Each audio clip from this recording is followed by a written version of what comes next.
I never thought I'd have to say this. I never thought we'd reach a point where this needs to be spelled out, explained, justified. But here we are. Men are not your slaves. Not your workhorses. Not your ATMs. Not your emotional punching bags. Not your disposable resources to extract and discard. Yet look around. Look at what's happening. Look at how men are living, how they're giving, how they're dying inside while pretending everything is fine. You're bleeding out, brother. Every single day you're bleeding money, energy, dreams, and time, and you don't even realize it. Because you've been programmed to believe that this is what a real man does. But let me tell you something terrifying. You're not in love. You're in servitude. You think you're being noble. You think sacrifice is your purpose. You think exhaustion means success. But it doesn't. It means you've been broken down, trained, and conditioned to believe that love equals labor, that your value is measured by how much pain you can endure. You wake up before sunrise to go to a job that drains you. You come home to a relationship that demands even more. You carry everyone's emotions, everyone's expectations, while no one carries yours. And the system applauds you for it. Society calls you responsible. She calls you secure. But deep down, you know what it really feels like. Feels like being trapped. You don't rest. You recharge just enough to return to the battlefield. And every night you tell yourself the same lie, it's just what men do. But let me ask you this, when was the last time someone asked if you were okay, and actually meant it? When was the last time someone touched you not because they wanted something, but because they saw you breaking? When was the last time you didn't have to earn love through performance? You don't remember, do you? Because somewhere along the way, you were taught that your pain doesn't matter. That your silence makes you strong. That your tears make you weak. No. Your silence makes you invisible. Your loyalty makes you exploitable. Your goodness makes you prey. I've seen too many men die slow, not from bullets, not from war, but from quiet despair. From relationships that drained their soul. From jobs that killed their dreams. From expectations that left them hollow. Men don't break loudly. They fade quietly. They smile at dinner, laugh with friends, and then lie awake at 3 a.m. wondering when they stopped feeling alive. And the cruelest part? Nobody notices. Because society doesn't measure men by how they feel. It measures them by how well they function while dying inside. Brother, listen. You were not born to be a provider of someone else's comfort. You were born to build, to create, to conquer, to love, but not at the expense of your soul. You've been lied to. You've been told that if you just keep giving, one more gift, one more apology, one more chance, it'll finally be enough. But it never will.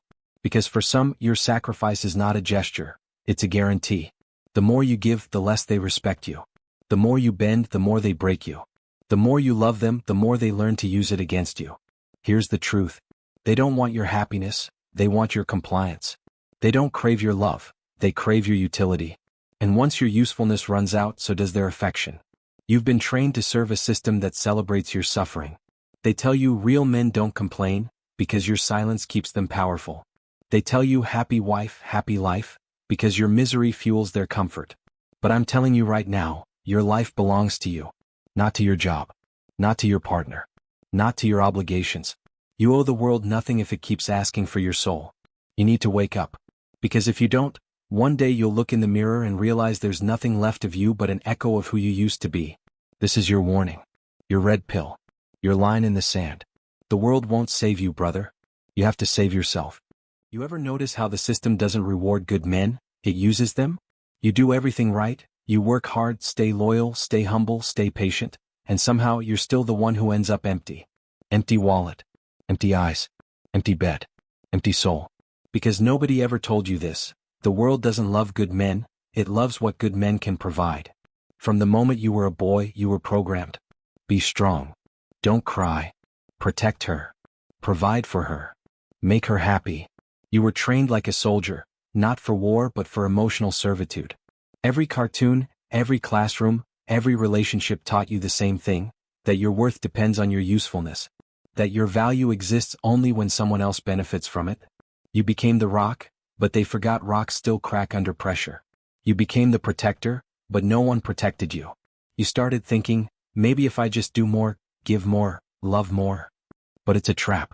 Because the more you give, the less they see you.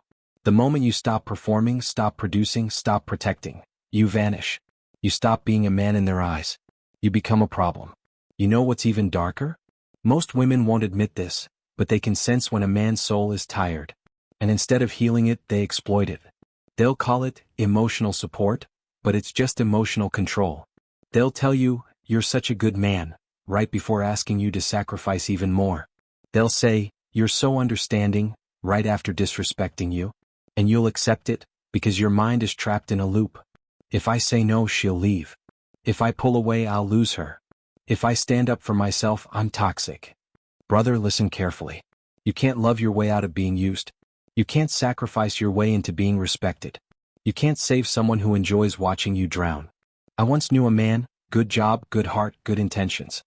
He'd come home every night to a wife who didn't see him anymore, didn't greet him, didn't touch him, didn't care.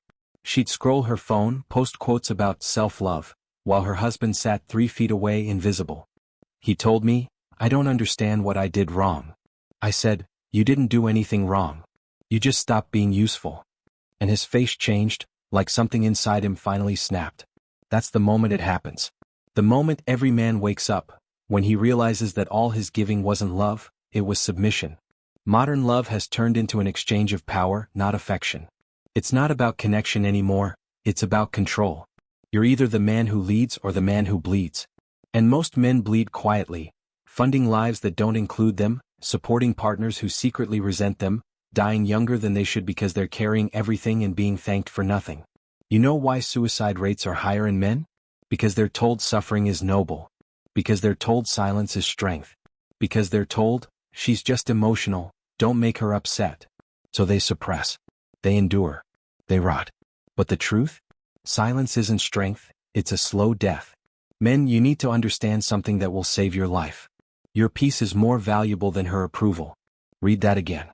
Her validation won't fix your emptiness. Her affection won't erase your exhaustion. Her happiness isn't your responsibility. You've spent your whole life being taught how to love women, but nobody ever taught you how to love yourself. Nobody told you that saying no isn't cruelty, it's clarity. That walking away isn't failure, it's freedom. That choosing peace over chaos doesn't make you cold, it makes you awake. So stop apologizing for wanting peace. Stop explaining why you need space. Stop proving your loyalty to people who test it every day. Start remembering who you were before the world told you who to be. That boy who had dreams. That man who wanted more. That fire that hasn't gone out, it's still there, brother. You just buried it under years of trying to make everyone else comfortable while you suffocate. But not anymore. Because the moment you realize you don't have to earn your worth through suffering, you'll walk differently. You'll speak differently. And for the first time in your life, you'll live differently. There comes a moment when a man wakes up and realizes he's been living his entire life for everyone except himself. He looks around and sees that his energy, his drive, his youth, his peace, all of it, was traded for the illusion of love, the illusion of loyalty, the illusion of being a good man. But deep down he knows the truth. He's been surviving, not living. Every man hits that wall eventually. Maybe it's at 30, maybe 40, maybe 55, but it comes. That quiet breaking point where he realizes he's been pouring his soul into a relationship that feeds off him instead of with him. He starts noticing things he used to ignore. The way she rolls her eyes when he talks. The way his opinions no longer matter. The way she sighs when he says, no. The way she punishes him with silence. He starts seeing how little space there is for him in his own life. And that's when something inside him starts to change, not with anger but with clarity. He stops arguing, stops explaining, stops chasing. And that silence terrifies her. Because the silence means he's finally seeing the pattern. For years she controlled him with emotion. The tears, the guilt, the drama, the "you don't love me like you used to." Now none of it works. He doesn't flinch anymore. He doesn't try to fix what he didn't break. That's when the power shifts. Men, listen carefully. The moment you stop reacting emotionally is the moment you take your power back. Because women can control your feelings, but they can't control your logic. And that's exactly what they fear. A man who thinks instead of reacts. They can't guilt you if you don't feel guilty. They can't shame you if you know your worth. They can't threaten to leave if you're not afraid of being alone. That's the most dangerous version of a man. Not violent, not bitter, but unbothered. He's not out for revenge. He's out for peace. You want to know the moment a man truly becomes free? It's when he realizes that her approval was never love, it was leverage. You don't have to buy affection. You don't have to earn respect. You don't have to exhaust yourself just to deserve kindness. If love demands your suffering, it's not love, it's slavery. And once a man truly understands that, everything changes. He starts investing differently. Not in her, in himself. He goes back to the gym not to impress anyone but to feel his power again. He starts learning again, reading, growing, rebuilding the mind that years of guilt and chaos tried to dismantle. He starts focusing on his own mission, his own peace, his own legacy. He learns that solitude isn't punishment, it's healing. That quiet nights aren't loneliness, they're recovery. That boundaries aren't rejection, they're self-respect. And suddenly he's not angry anymore. He's calm, focused, recentered. You'll know when a man has reached that level, his presence changes. He walks differently. He talks slower. He doesn't chase. He doesn't explain. He observes. He decides. Because now, he understands something women were never supposed to let him realize. The one thing a man can't replace is his peace. The world tells you to chase love. But what you really need to chase is freedom. Freedom from guilt. Freedom from emotional games. Freedom from the illusion that you need someone to complete you. You are complete. You just forgot. They made you believe you were half, that without their validation you were nothing. But you were whole before she arrived. You were strong before she loved you. You were alive before she drained you. This is your awakening, brother. You don't need to hate her. You don't need to expose her. You don't need revenge. Just stop feeding the system that profits from your pain. Because the most dangerous thing you can do in this world is stop being predictable. Stop being the man who always apologizes first. Stop being the man who explains himself to people who don't listen. Stop being the man who destroys himself just to prove he's good enough. You don't need her validation, you need your mission. You don't need her acceptance, you need your clarity. You don't need her love, you need your self-respect. Start building again. Not for her. Not for them. For you. Every rep in the gym. Every dollar saved. Every skill learned. Every boundary enforced. Every silent night where you choose peace over chaos. That's how men rebuild. Not through words. Through discipline. They won't recognize you when you rise again. They'll call you cold. They'll say you've changed. They'll say you don't care anymore. And they'll be right. Because the man who used to care about pleasing everyone died the day he finally started caring about himself. There comes a point when the mask slips. Not hers, yours. That quiet, polite, agreeable man she once trained you to be? He's gone. What replaces him isn't anger, it's clarity. Clarity is dangerous. Because once a man sees he can't go back, he sees how every compliment was a transaction. He sees how every fight was a test. He sees how every, "I just need you to understand me," was really, "I need you to obey me." And suddenly the whole illusion collapses. You start to realize that modern love for too many men has become a psychological negotiation. One where affection is currency, guilt is interest, and your peace is the payment. You were taught to give without limits, to sacrifice until you had nothing left, and to call it devotion. But the truth is, they never wanted your love. They wanted your obedience. That's why when you finally stop giving, the affection disappears. That's why when you say no, they call you cold. That's why when you start focusing on your life, they accuse you of changing. You didn't change. You just stopped being controlled. It's strange, isn't it? The moment you start protecting your peace, you become the villain in their story. Because peace doesn't serve them. Chaos does. As long as you're confused, you're compliant. As long as you're guilty, you're predictable. As long as you're desperate for approval, you're theirs. But once you wake up, once you finally say, "No more," everything they built on your silence collapses. That's when the name-calling begins. You're toxic. You're controlling. You're just like my ex. No, brother. You're just not their property anymore.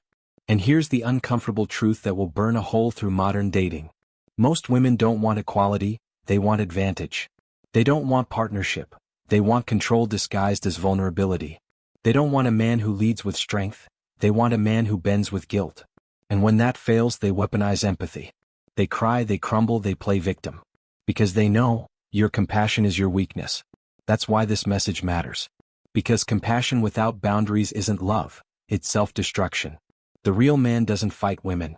He simply walks away from manipulation, and builds his own kingdom instead. He doesn't argue, doesn't debate, doesn't justify. He rebuilds his mind. He rebuilds his body. He rebuilds his standards. And when he returns, he doesn't beg to be loved. He chooses who deserves access. He stops dating potential. He stops chasing chaos.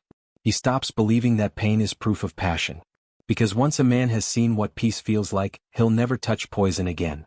You know what's truly ironic? When you stop chasing them, they start chasing you. Not because they love you, but because they can no longer control you. You became the one thing they can't manipulate, a man who doesn't need them. That's the end of their power. That's the beginning of yours. Because power isn't dominance, it's detachment. It's knowing that your energy, your time, your effort are sacred. It's realizing that love without reciprocity is slavery with a smile. This is the moment you reclaim your life. Not with revenge. Not with rage. But with silence, purpose, and self-respect. The kind of silence that makes noise. The kind of purpose that can't be stolen. The kind of self-respect that can't be negotiated. You stop explaining yourself to people committed to misunderstanding you. You stop apologizing for your boundaries. You stop performing for validation. Because now you finally get it. You were never supposed to die proving your worth. You were supposed to live proving your potential. And maybe that's the real message that will save your life. A man doesn't lose himself because of women. He loses himself because he forgot he was never meant to beg for love. You were meant to build it within yourself first. And once you do, the world stops using you and starts respecting you. Because the moment you know your worth, nobody can ever afford to drain you again.